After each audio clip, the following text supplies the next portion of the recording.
Speaking of someone who needs a dead something, let's get into this Irv Gotti thing, okay? Irv Gotti talked about Ashanti every chance he got. So Diddy asked Ashanti to do a feature on the remix of his song, Gotta Move On, and her verse seems to be in response to Gotti's recent antics. Ashanti sings, "It's giving obsessed, it's giving you stress, it's giving you press, it's giving this blank missing the best.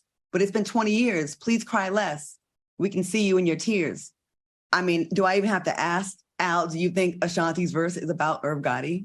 Absolutely. And baby, you know one thing I love about Ashanti. Ashanti did not address this in the press.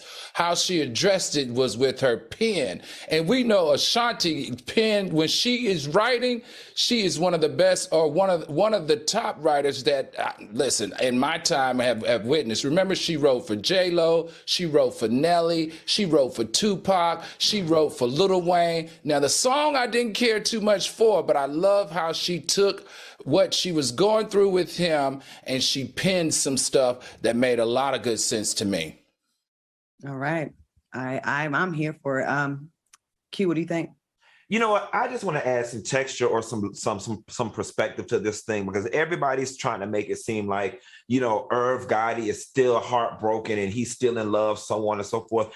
And we've got to remember two things are at play here. Number one, Irv Gotti was doing this documentary, and what better way to promote your documentary than to talk about, the most salacious, your relationship with Ashanti. But let's be clear here. I personally believe the true source of Irv Gotti's anger with Ashanti is the fact that Ashanti gained access to her masters. She is completely re-recording her entire first album.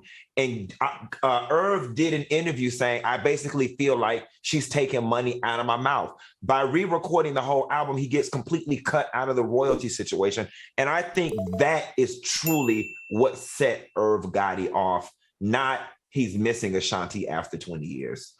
I can see that, I can understand him having a claim or being aggravated about that. But what I don't like is, why do we always have to go to the lowest common denominator when it comes to a woman? Yeah, I hit that, I smashed, she's a hoe, she's this, she's that. There's other things you can complain about that are legitimate, right? In your mind. But I hate that it always has to go to, I hit that, I smashed. I think it's very lazy, and I'm kind of over it.